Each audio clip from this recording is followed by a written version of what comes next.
Entonces, para empezar, les comencé diciendo o aclarando qué es la urología en el fondo, porque es como una especialidad un poco chica, probablemente no es algo que vean constantemente, entonces yo creo que es necesario que sepan al menos a qué se refiere el concepto como nomenclatura. ¿A qué nos dedicamos nosotros? A estudiar todas las enfermedades que se relacionan con el genital masculino, que es algo que la gente más nos relaciona, ¿cierto?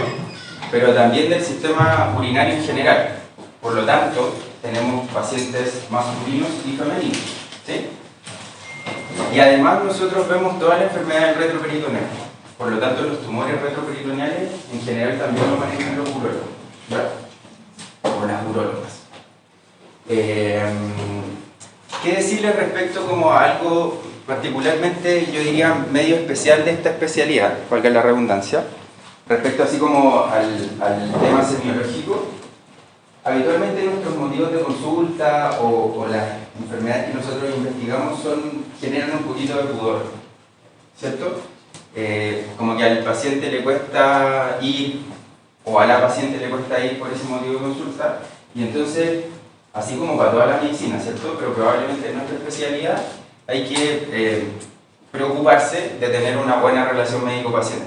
O sea, tratar de ser ameno y darle seguridad al paciente que está conversando con alguien profesional y que le dé la confianza como para poder ayudarlo mejor. Cuando no nos refieren bien los síntomas, difícilmente vamos a poder diagnosticar bien a un paciente y por lo tanto difícilmente lo vamos a poder tratar de forma idónea, ¿cierto? Y bueno, como toda la medicina, es muy importante siempre la anamnesis remota. Esto que les deberían estar machacando en esta etapa de la carrera, todo esto de la anamnesis remota, todo lo que tiene que ver con los antecedentes, ¿cierto?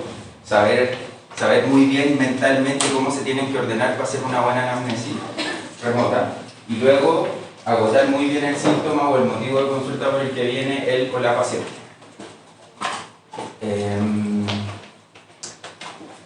Respecto del examen físico, yo les voy a decir aquí como las cosas principales, ¿cierto? Todo esto está en los libros, ustedes lo pueden ir leyendo, el acceso a la información ahora es súper bueno.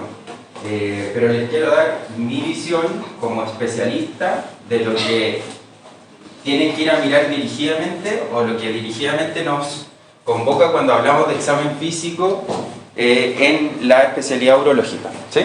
Entonces lo dividí como anatómicamente, partiendo desde cefálico a caudal. El riñón, ¿cómo podemos examinar el riñón mediante digamos, este acto del examen físico? Lo que se describe clásicamente en los libros de Semio es la palpación bimanual, ¿cierto? Me imagino que ya lo han leído cuando repasan examen físico segmental. En la práctica, la palpación bimanual muchas veces no la hacemos porque no tiene tanto rendimiento para ir específicamente a buscar el riñón en un paciente. Hay algunos escenarios puntuales que nos podrían servir, pero lo que sí del riñón tienen que saber que es algo que se va a examinar dirigidamente es la puñopercusión, ¿sí? La puñopercusión, muchas de nuestras patologías están en el contexto inflamatorio infeccioso y por lo tanto la puñopercusión toma un elemento importante dentro del examen físico. Si ustedes están viendo a un paciente por una infección urinaria o por una enfermedad litiásica urinaria, entonces tienen que saber que se va a examinar dirigidamente el riñón de esa forma, ¿ya? Los uréteres. Bueno, los uréteres son difíciles de examinar.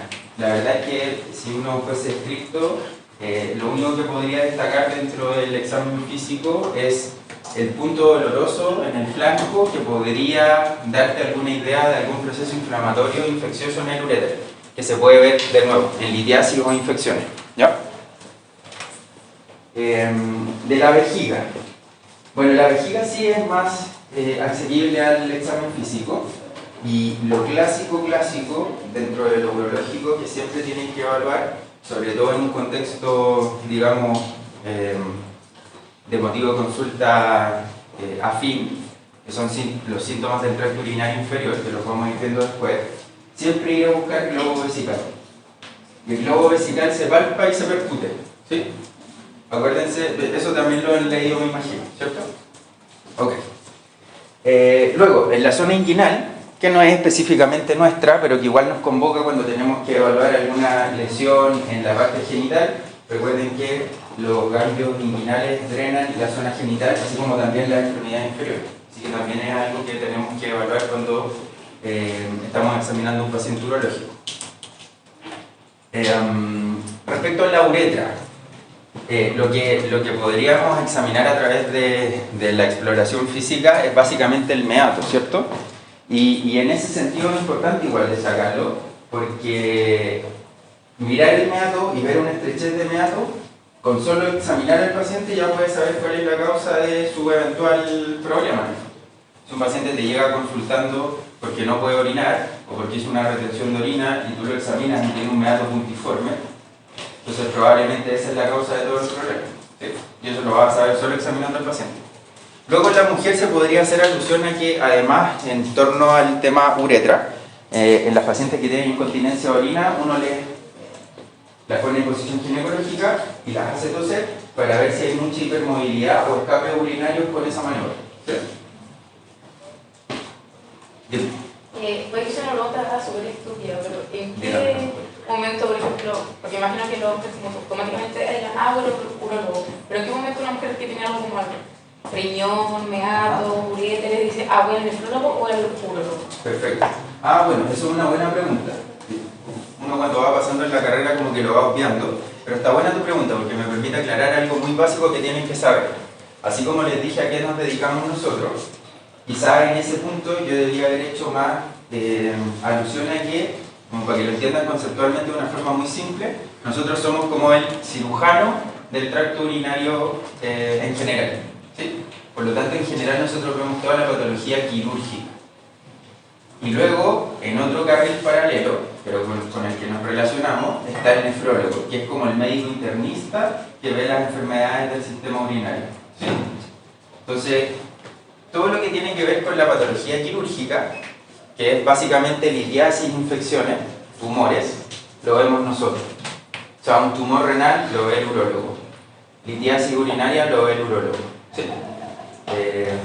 Esos son como los más clásicos. ¿Sí? Pero por ejemplo una enfermedad renal crónica que no tiene una causa estructuralmente corregible con cirugía es de manejo y de seguimiento del nefrólogo. ¿Sí? Respecto al pene, bueno, la inspección obvia y en el pene en particular hacerle, digamos, hincapié en evaluar el prepucio. Porque algo que también es muy fácil de diagnosticar es la fimosis, que simplemente se pesquisa con una buena exploración física. Luego también hay algunas condiciones particulares como curvaturas penianas patológicas o cuadros clínicos específicos en los que los pacientes refieren curvatura y erecciones dolorosas en las que se podrían palpar alguna placa, alguna zona así como cicatricial en la albuginia del pene. Y entonces tener más o menos configurado el diagnóstico, la sospecha diagnóstica de cierta patología que se llama enfermedad de la peyronie. No es necesario que se sepan eso, simplemente estoy haciendo alusión a que podemos diagnosticar cosas simplemente explorando. Del testículo, bueno, esto es muy importante.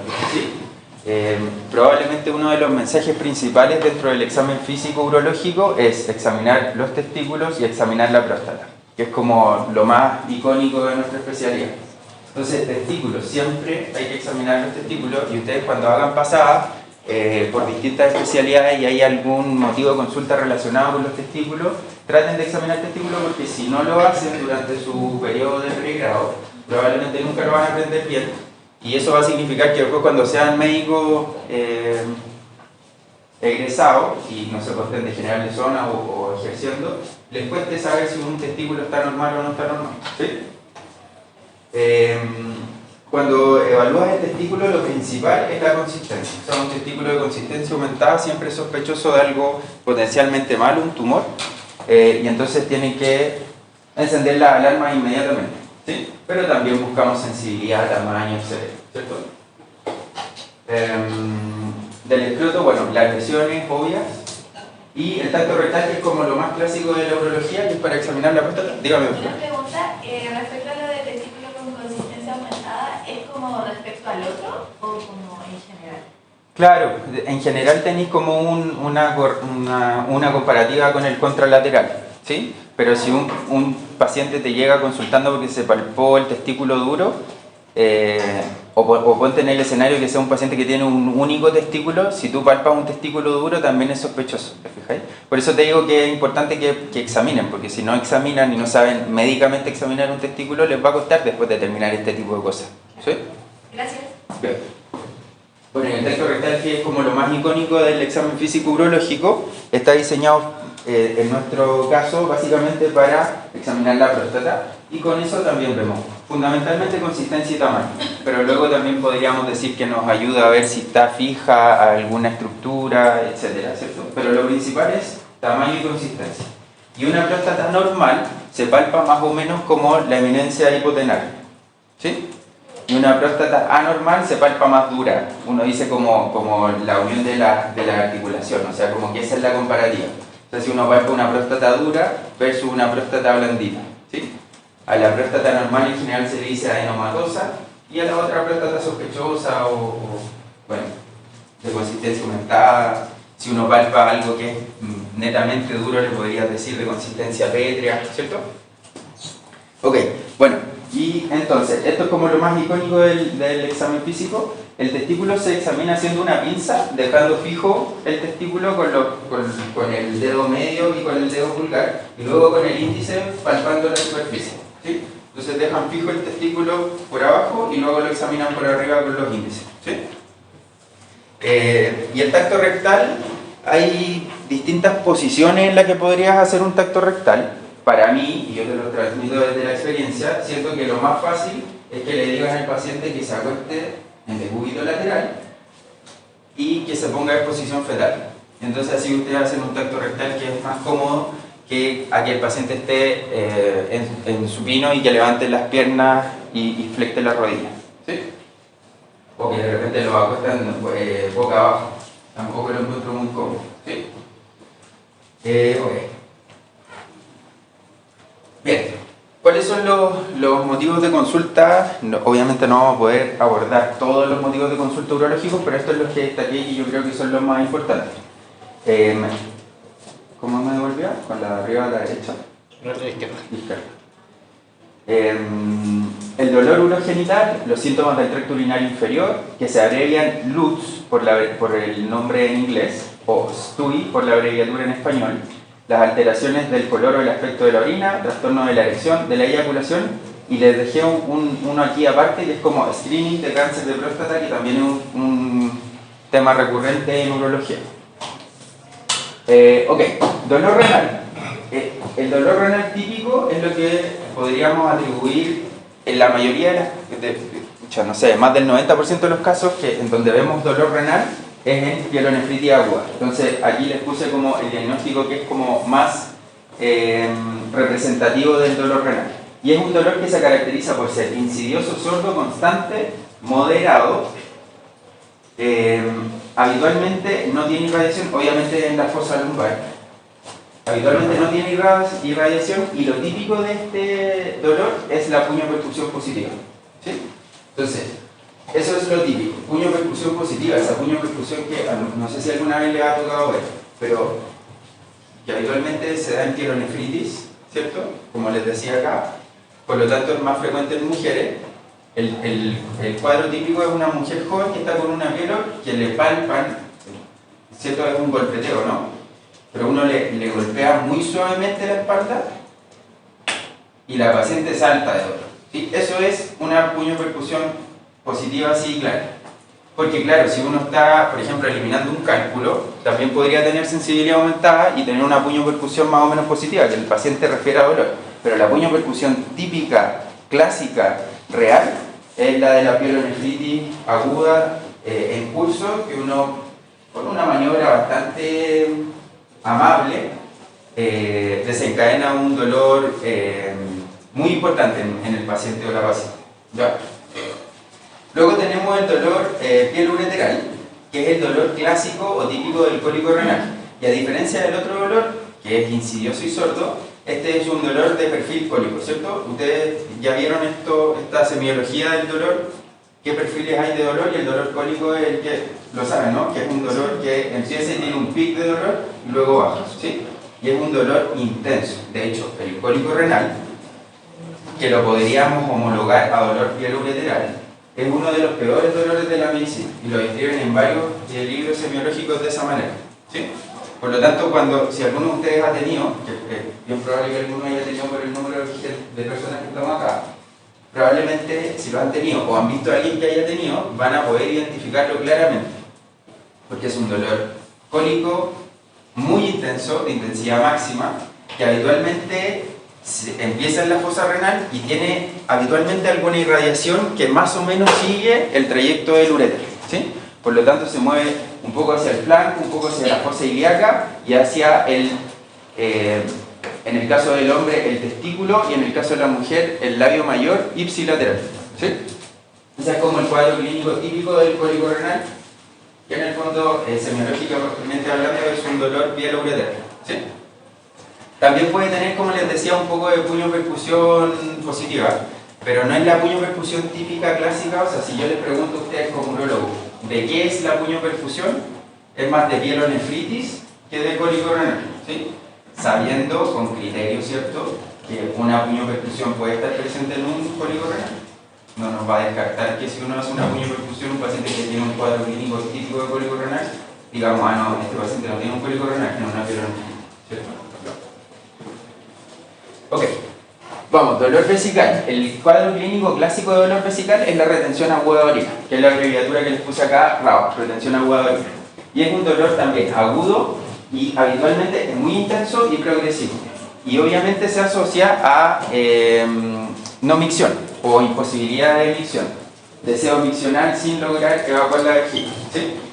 Y en el examen físico siempre va acompañado del globo vesical, ¿ok?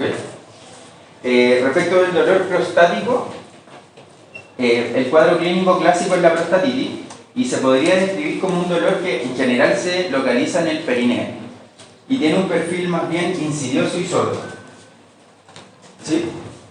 Y sí, eso es lo principal. O sea, lo que probablemente más se deberían llevar como en la mente es que habitualmente se refiere al perineo, pero de una forma media sorda, y el perfil de evolución del dolor es más bien insidioso.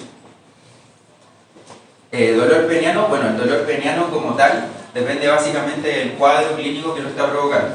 Y les puse aquí como los tres escenarios en donde más puede haber dolor, o el que es más frecuente que se presenten como dolor peniano, que es las erecciones prolongadas patológicas, que se llama priapismo, las erecciones dolorosas con curvatura peniana, que es la enfermedad de la Peyronie, y la parafimosis, ¿sí? Bueno, las primeras dos son autoexplicativas, ¿cierto? Uno es una prolongación de una erección que pasa, digamos, pasa de lo fisiológico. Luego la erección dolorosa con curvatura peniana es clásicamente eso. O sea, el paciente llega diciéndote que tiene el pene chueco y que cuando se le erecta le duele. Y la parafimosis, que es la complicación aguda de una fimosis, ¿sí? O sea, que el prepucio queda atascado detrás del surco balano-prepucial y no se puede volver a cubrir el glande con el prepucio, ¿ok? Luego tenemos el dolor escrotal testicular, que probablemente digamos, si hablamos de dolor testicular escrotal, es casi un capítulo aparte de la urología. O sea, hay un síndrome de dolor escrotal agudo o escroto agudo en el fondo, cuyo diferencial principal son esos tres cuadros, que es la torsión testicular, que es lo que siempre uno tiene que ir a descartar en caso de un dolor testicular agudo, la orquipidimitis y la hidatiditis o la hidatide complicada, ¿sí? Ok, pasamos al otro capítulo de motivos de consulta, los LUTS o síntomas del tracto urinario inferior. Esto lo tienen que saber. A ver, espera. Esto lo tienen que saber, ¿sí? Esto es básico. Tienen que saberlo. Si un paciente le llega refiriendo síntomas o incomodidades para orinar, tienen que saber que esto se enmarca en un concepto que se llama síntomas del tracto urinario inferior y tienen que saber describirlos, ¿ok? digamos, para que se ordenen mentalmente, podríamos decir que la fisiología miccional es súper simple y consta de simplemente dos fases. Una fase de llenado y una fase de vaciado, ¿sí? Bueno, ahí interactúan dos como componentes principales, pero no es lo que quiero que se lleven ahora. Entonces, a propósito de esta como fisiología muy resumida del ciclo miccional, los LUTs se dividen en esas dos etapas, en el fondo, en los síntomas de vaciamiento o vaciado y los de almacenamiento, ¿sí? Bien. La mayoría, bueno, son varios los que son autoexplicativos, ¿cierto? Porque chorro débil se entiende, intermitencia miccional también se entiende, ¿cierto? Son los pacientes que te dicen que orinan y les sale de dar chorrito. O sea, orinan, se para, ¿sí? Pujo miccional tiene que ver con el esfuerzo para poder sacar el chorro de orina. Latencia miccional se refiere a... Exacto, ¿cierto? ¿Qué dijiste? Dilo por favor. Que tienen que esperar un poco antes de que puedan como evacuar. Claro, el inicio de la emisión se ve un poco postergado, entonces el paciente como que te llega diciendo que se tiene un poco que concentrar para poder empezar a orinar. Que la latencia miccional es un poco también una respuesta media normal, fisiológica, cuando estamos incómodos para poder orinar también, ¿sí? Hay harta gente que cuando le toca orinar en un ambiente en el que no le es grato, a veces teniendo hartos deseos de orinar, en verdad no puede orinar. Un poco es eso, eso es lo que le pasa a los pacientes que tienen LUTS con latencia miccional, que intentan orinar teniendo deseo miccional, la verdad es que el chorro de orina no sale. Luego el chorro en regadera, que es el chorro desordenado, goteo terminal o goteo postmiccional, disuria, que es el dolor al orinar, y tenesmo vesical o miccional, que es la sensación de vaciado incompleto. O sea, que el paciente te dice que termina de orinar y siente sensación como de querer seguir orinando, pero ya no sale nada más. ¿Ve? Luego tenemos los de almacenamiento, que son 4. La polaquiuria, que es el aumento de la frecuencia diurna. La nocturia o nicturia, lo más estrictamente correcto es nocturia, pero puede que lo encuentren en muchos lugares como nicturia también y todavía se aceptan como sinónimo. La nocturia, que es el aumento de la frecuencia miccional nocturna, que la definición es 1 o más, ¿sí? Por lo tanto, de esa definición desprendemos que lo fisiológico es no despertarse nunca para orinar en la noche. Eso es lo normal, lo más fisiológico. O sea, la vejiga no los debería despertar para orinar en las noches, ¿ya? Tampoco es que si tienen nocturia es que tengan una enfermedad del tracto urinario grave. Muchas veces tiene que ver con hábitos, en el fondo, costumbres, pero lo normal y fisiológico es que no nos tengamos que despertar para orinar. Y nocturia es lo que te interrumpe el descanso. No se considera ni la última de la noche ni la primera de la mañana, ¿ok? Y eso tienen que saber diferenciarlo, porque muchos pacientes, cuando uno le pregunta cuántas veces orina en la noche, cuentan esas dos, ¿sí? Hay pacientes que te dicen cuántas veces orina en la noche, 2, y le preguntas más dirigidamente y te das cuenta que en verdad es solo la última orinada del día y la noche antes de dormirse y la primera de la mañana porque despierta con deseo de orinar, ¿sí? ¿Importa aquí como el tema de cambios de hábitos? O sea, cuando vimos, por ejemplo, Castro nos decía mucho como, ya, si una persona, un paciente como de 50 años, que como que le cambia el hábito defecatorio, cansa. Pasa mucho que ya te entiendo. Que como si le cambiara el hábito, por ejemplo, de que antes nunca iba al baño en la noche, ahora que sí, 2 veces en la noche, ¿sea algo más preocupante o...? No tiene esa relación tan clara como el cambio del hábito intestinal, pero todos los LUTs se tienen que estudiar. La diferencia, a propósito del ejemplo que tú me pones, es que no te puedo decir que la presencia de LUTs tiene que ir a descartar cáncer de próstata o cáncer de vejiga, a diferencia del cambio del hábito intestinal, que es una sospecha no así como muy robusta, pero es un motivo de consulta para descartar cáncer de colon, o cuando te cambia un poco como esta sensación como de dispepsia o de pirosis para descartar cáncer gástrico. No tiene tanto esa relación con la patología oncológica, pero sí todos los síntomas del tracto urinario se tienen que estudiar. Si tú no te despertas nunca y después empiezas a despertar 3 veces, hay que ver qué está pasando.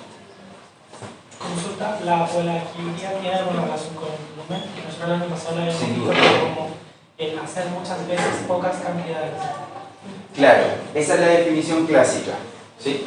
De hecho, pero en el fondo hace referencia a la frecuencia. O sea, Habitualmente, cuando es una polaquiuria franca, podríamos decir, son volúmenes cortos o volúmenes chicos, distribuidos en muchas veces, ¿cierto? Porque después te pasas al otro concepto semiológico que es la poliuria. Una poliuria puede cursar con polaquiuria. ¿Sí? Entonces, cuando tú tienes polaquiuria, tienes que hacer una cartilla miccional o un diario miccional para saber en verdad cuánto está orinando el paciente, porque a lo mejor no es una polaquiuria franca o pura, sino que es una polaquiuria en contexto de poliuria. O sea, si el paciente está orinando 6 litros, probablemente va a estar orinando a cada rato porque está produciendo mucho orina. ¿Okay? Distinto a que si tiene el volumen miccional habitual, digamos, de un día normal. ¿Sí? Urgencia miccional, que se define como el deseo miccional imperioso e impostergable. ¿Sí? O sea, un paciente o una paciente que te dice que no se aguanta, que le dan deseo y tienen que ir corriendo al baño. Eso se llama urgencia miccional. Y la incontinencia, que es simplemente la pérdida involuntaria de orina. Y eso, y ya está, pérdida involuntaria de orina. Ok, entonces, luz, muy importante, lo tienen que saber. No quiero decir que sea malo, ni terrible, ni muy feo, pero si por ejemplo ustedes después, siendo médicos generales, les toca hacer una interconsulta y ponen sensación de vaciamiento incompleto, o no sé, se demora en salir el chorro de orina, como que no se lee bien, ¿me entienden o no? Entonces por eso tienen que ser, digamos, lo correcto es describirlos con los términos semiológicos. ¿Ok? Entonces, alteraciones del color o el aspecto de la orina. Son básicamente 6. La hematuria, la piuria, la fecaluria, la quiluria, la coluria y la orina espumosa. ¿Sí? De lo nuestro, lo principal es la hematuria y la piuria. Es como lo que a nosotros como urólogos más nos atañe. Y luego podríamos destacar igual la fecaluria porque es un motivo de consulta o una alteración en la orina que nos hace sospechar algo que es potencialmente grave. ¿Sí? Respecto a la orina espumosa, en general la sospecha diagnóstica que hay detrás de la orina espumosa es la proteinuria y por lo tanto eso habitualmente está más acercado a la nefrología que la urología. ¿Sí? Porque habitualmente la proteinuria se da en la enfermedad de la nefrona, que tiene que ver con progresión de enfermedad renal crónica, entonces como está más o menos en ese ambiente, lo ven más los nefrólogos. ¿Sí? Bien. Entonces, hematuria. Imagino que esto es lo primero, sí. Bien, hematuria. Lo primero ante cualquier paciente que les dice que está orinando, hematuria es sangre en la orina, ¿cierto? Lo digo por hecho, pero hematuria es sangre en la orina, ¿sí? Lo primero ante un paciente que les dice que tiene sangre en la orina es descartar que no sea una pseudohematuria. O sea, que el paciente vea la orina roja, pero que en realidad no sea hematuria lo que está saliendo, sino que es una orina pintada roja. Y lo clásico aquí es la betarraga, sobre todo la betarraga, por lejos, pero también las moras. Les puse la foto para que lo tengan siempre en cuenta. ¿Okay? ¿Cuál es la definición de hematuria? Tenemos como dos grandes grupos de hematuria, la microhematuria y la macrohematuria. La macrohematuria es el sangrado en la orina que se ve a ojo descubierto y la micro es la que no se ve a ojo descubierto. Habitualmente eso se condice con más de 100 glóbulos rojos por campo. O sea, cuando hay más de 100 glóbulos rojos por campo, en general sí vemos la hematuria y por lo tanto se transforma en una hematuria macroscópica versus el otro escenario. ¿Ok? ¿Y cómo se define? Como más de 5 glóbulos rojos por campo. Ojo acá que hay algunos autores, algunas sociedades, etcétera, que definen la hematuria como más de 3 glóbulos rojos. Entonces podríamos considerarlo como de 3 a 5 glóbulos rojos por campo. ¿Ok? Importante que sepan que la tira reactiva orienta pero no lo confirma. El físico-químico tampoco lo confirma y lo que lo confirma es el sedimento, o sea, el análisis microscópico del sedimento de orina. ¿Okay? Eso lo vamos a ver un poquito más en detalle en la próxima clase, pero es importante que sepan esto. ¿Okay? ¿Pero qué se refiere por campo? Por campo es como la foto. Cuando el tecnólogo mira en el microscopio a cierto zoom, por decirlo de alguna forma simple, que eso está todo estandarizado, mira y ve cuántas células, en este caso eritrocitos, ve en ese campo. Y eso es lo que te informa. ¿Cachai? A eso se refiere por campo. Ok. Entonces, hay una prueba clásica de hematuria que se describe en los libros de semiología, por eso se las traigo, pero que en la práctica ahora se usa muy poquito porque tenemos muchos otros métodos diagnósticos para estudiar las hematurias.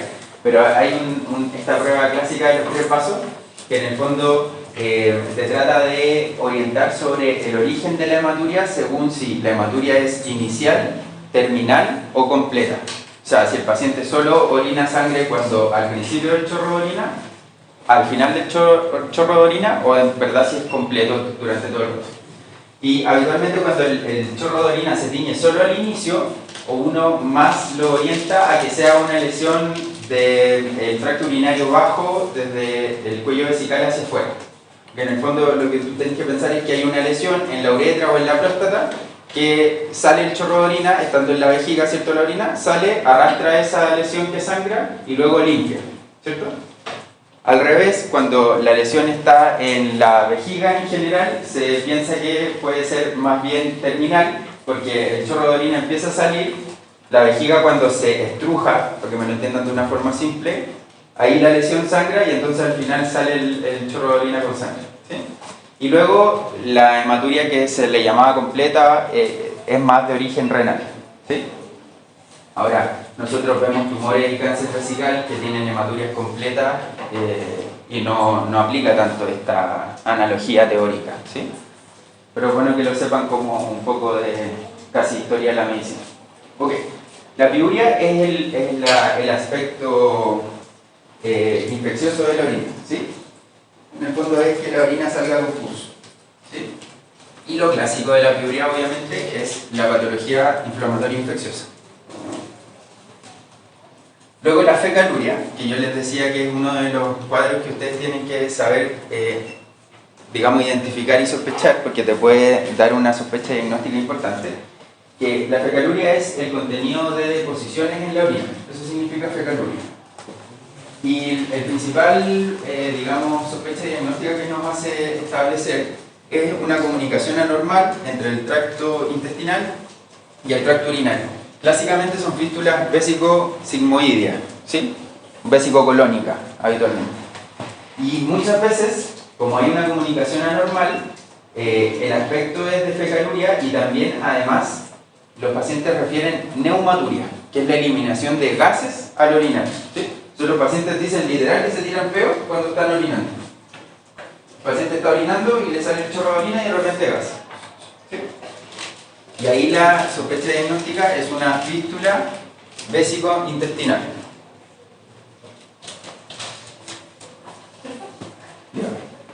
¿La fecaluria cuánto monómica de la...? Buena pregunta, sí.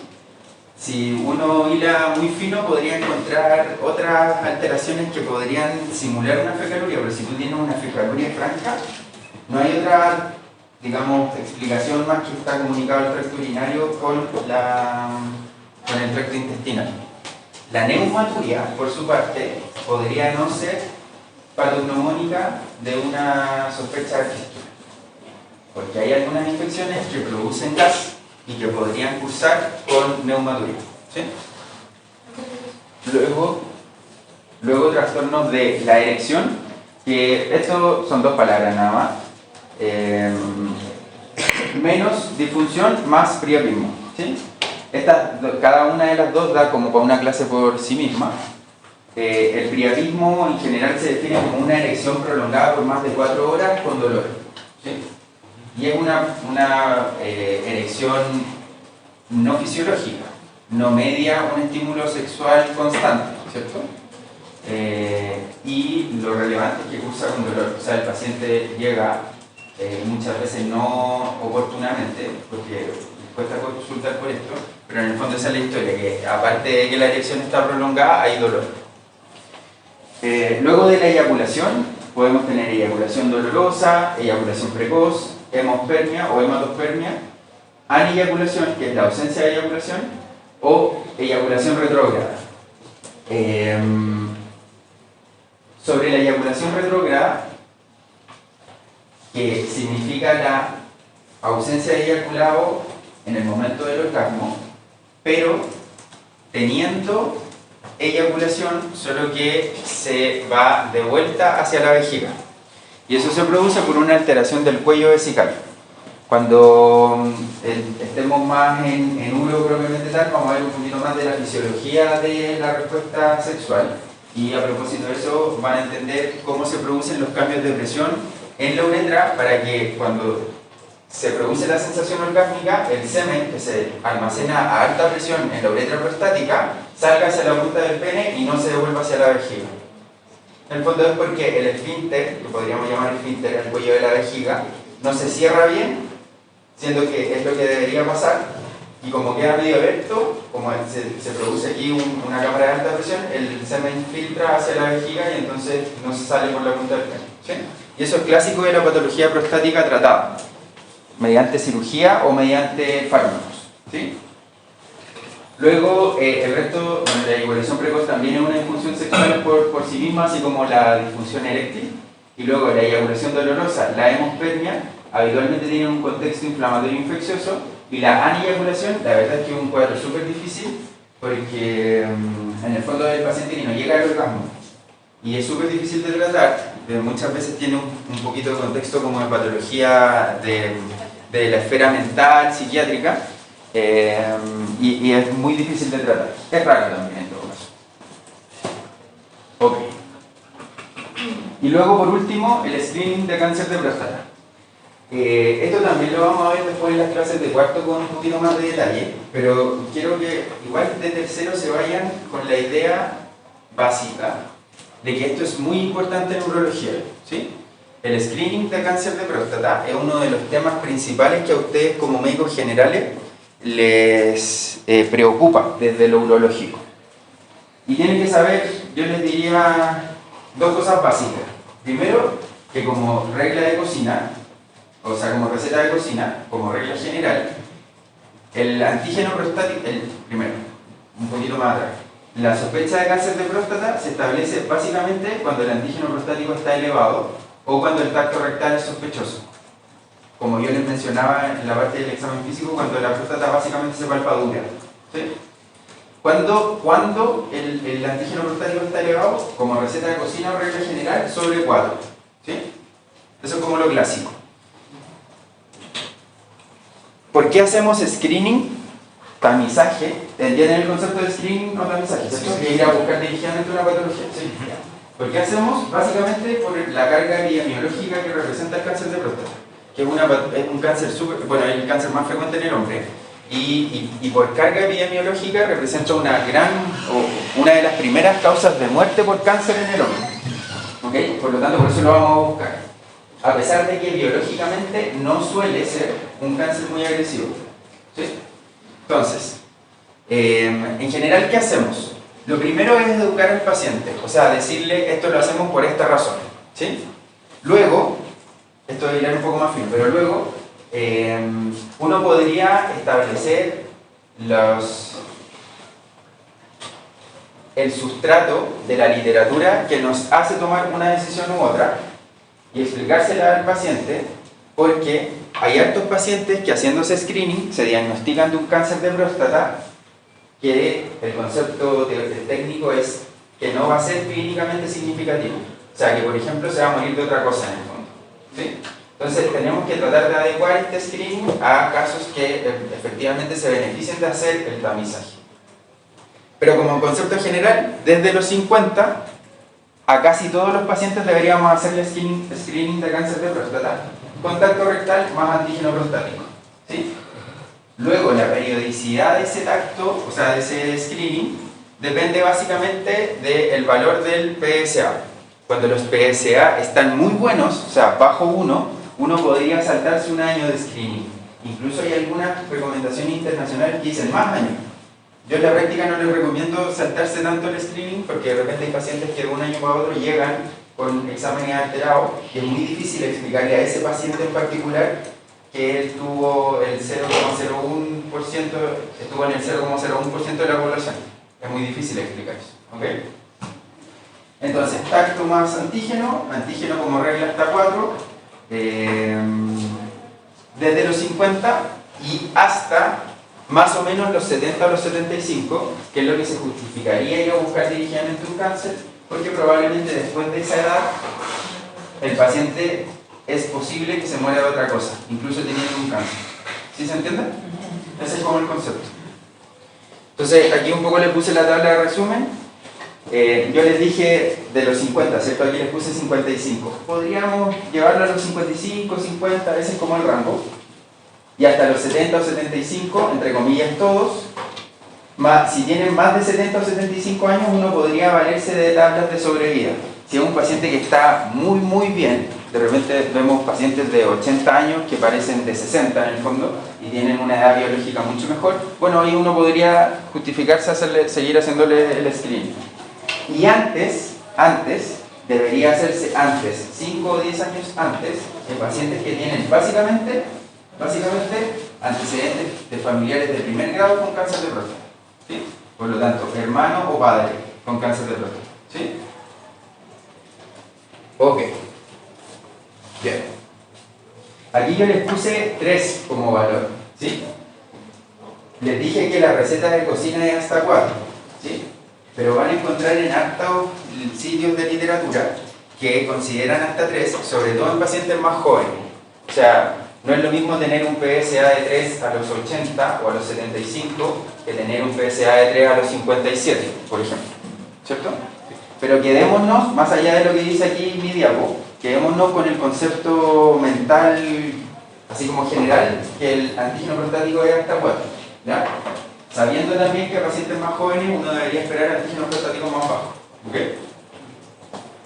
Bien. Ok, dudas, consultas. ¿Todo claro? Ok, dígame. En el tema de la eyaculación precoz, ¿con cuánto tiempo se considera? Ese es un tema propiamente tal, es como un tema urológico en específico. Y la definición no es solo tiempo, ¿sí? Lleva tiempo, pero lleva también incomodidad y frustración. Lo clásico, para estandarizarlo bien, es que se considera un tiempo que se llama tiempo de latencia de penetración intravaginal. ¿Sí? Habitualmente, los eyaculadores precoces reales, que se llama eyaculación precoz primaria, suelen tener menos de 1 minuto de ese tiempo, que se abrevia en inglés YELP. ¿Sí? Eso es lo clásico. Y luego, a propósito de esta definición, hay que hilar muy fino, porque hay muchos pacientes que creen ser eyaculadores precoces, pero en realidad no lo son. Tú les preguntas cuánto duran y en realidad duran lo normal, o más de lo normal incluso. ¿Sí? Entonces hay una eyaculación precoz primaria real y otros tipos de eyaculaciones precoces que no son propiamente tal eyaculación precoz. ¿Sí?